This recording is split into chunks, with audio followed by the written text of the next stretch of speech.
Welcome to Workplace Psychology with Dr. Martha Greidick. I'm Dr. Martha Greidick. This podcast examines a wide variety of work-related issues through the lens of industrial and organizational psychology. And while many of the topics discussed here may be seen as intended for white-collar employees and their employers, in reality, the ideas presented here are applicable across organizations and industries.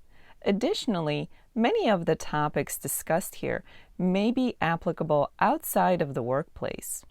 I encourage you to examine what's presented here, apply what makes sense to you, and simply discard the rest. It can be difficult to stay focused and motivated at work, especially if it's nice out. Whatever the season or the reason that may be pulling you to leave the office and go have some fun outside, it can be difficult to remain focused and in the zone. Motivation is complex, dynamic, and individual in nature.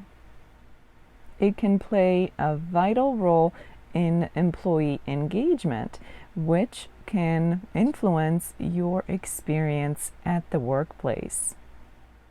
There are two types of motivation.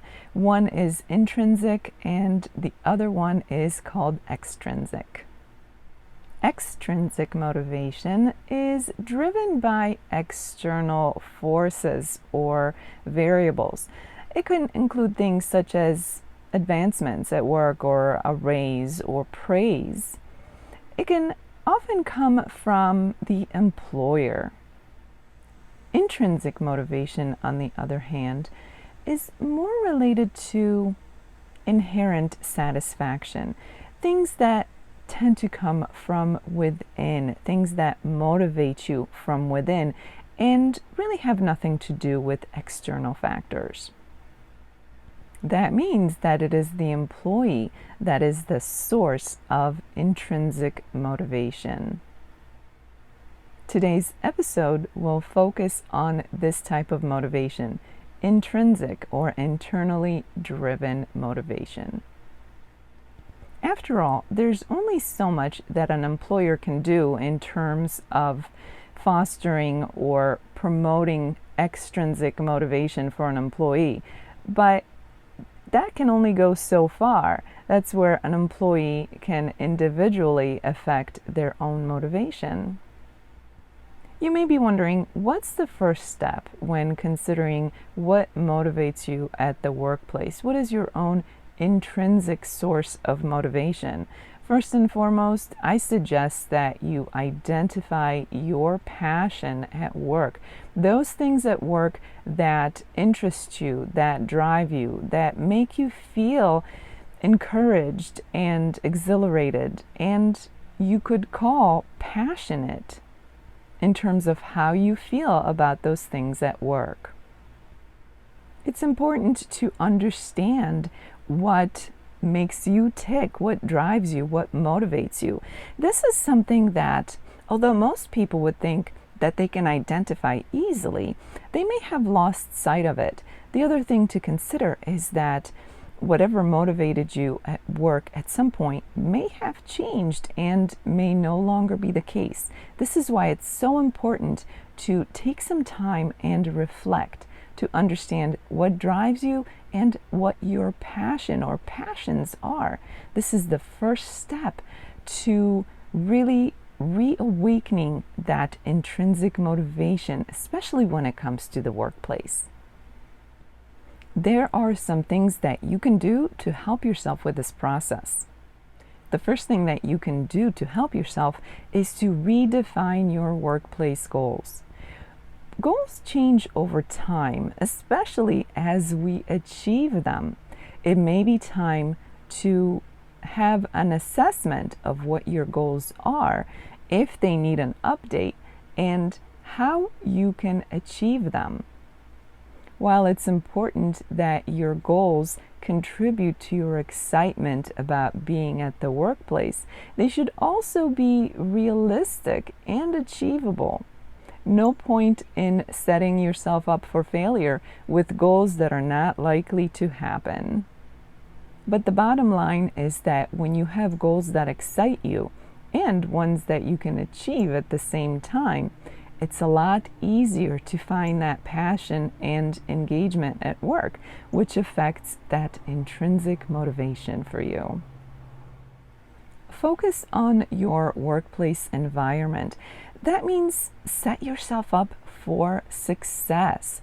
You may want to redo your workspace or focus on ergonomics or declutter your workspace. Make it quiet, peaceful, or engaging and inspirational. Whatever works for you, as long as your workspace is such that it's helping you to be motivated rather than making it more difficult for you to focus, concentrate, and stay motivated. You may want to revise your schedule, and once you find a schedule that works for you, stick with it. There are different ways of tackling each day, and while for some people every day will be pretty much the same at work, for others that may vary from one weekday to the next. Whatever works for you is what matters here. So make sure that you find a schedule that works best for you and then stick with it. For many people, predictability and a solid schedule is very helpful. Of course, there are some folks who prefer a more free-flowing or surprising schedule. Go with whatever works for you in order to make you the most motivated, most engaged, and most productive. That brings me to the next idea of understanding when you are at your best. If you do your best work first thing in the morning, if that's when you are able to concentrate the most, focus the most, and get the best work done, knowing that will help you to revise your schedule to set yourself up for success. If you're someone who does your best work later in the day, then try to accommodate your schedule so that you set yourself up for success during that part of the day. Knowing what works best for you is key so that you can really capitalize on that. Have a daily plan. It can really help you to focus on the tasks that need your focus the most and get the most out of your day. Feeling accomplished at the end of the day can really feed that motivation and give you something to look forward to for the next day. Keep track of your tasks, your time, and your efforts. It's important to know why you're at work and what you're accomplishing while at work. Imagine feeling like you're simply floating out on the open waters and not getting much of anything accomplished, whether that's because of interruptions or simply a disorganized day.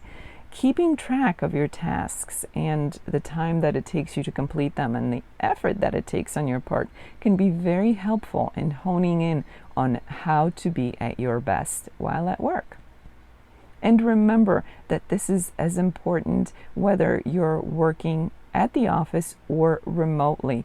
All of the same ideas apply. Know which of your tasks are most impactful and be able to prioritize. It's all too easy to get lost in those little tasks that could have been delegated to others or pushed back to another day. Focus on what's most impactful and most high priority, and then go for it. Get those tasks off your list. Make sure that you're taking regular breaks while at work. You want to focus on staying as well and as healthy and as fresh-minded as possible, and breaks are a critical part of that. So make sure every day at the office includes regular breaks for you. After all, staying motivated doesn't mean that you become a robot. It means that you stay excited and engaged. And as humans, that means that you have to take breaks in order to keep up with that pace. As this episode comes to an end, let's review what was discussed. Motivation is a big topic at the workplace, and while there are plenty of things that the employer can do to offer motivation to their employees, there are also plenty of things that an employee can do to stay motivated and engaged. Finding your passion and understanding what makes you tick, what drives you, is key. And there are plenty of things that you can do to help yourself with that. Doing things such as redefining your goals can really be helpful in identifying how to structure your day. Goals can keep you motivated, engaged, and excited about being at work and getting things done. Pay attention to your environment, as that can really help to make or break your day. Make sure your schedule is one that sets you up for success. Understand when during the day you are at your best and make a daily schedule that you can stick to. Keep track of your tasks and the time and effort you put into them. Also, be able to prioritize so that you can focus the most on those tasks and responsibilities that are highest on that list of priorities. And as always, focus on health and well-being by incorporating regular breaks into your workday. As the week unfolds, I encourage you to take a look at the level of your own motivation. And while this episode focused on intrinsic motivation, that's not to say that you couldn't also take a look at the factors that affect the extrinsic motivation for you. Take a look at how motivated you are or not motivated, and what kinds of things that you could do, that you could implement into your own experience that could help with your motivation. This, of course, requires some introspection and assessment in terms of your own work experience. But you could also consider how your employer can help you to become more motivated and to stay motivated. Those conversations are important to have with your employer. The bottom line is that the more factors that come into play, both intrinsic and extrinsic, the better chances you have at staying motivated at work.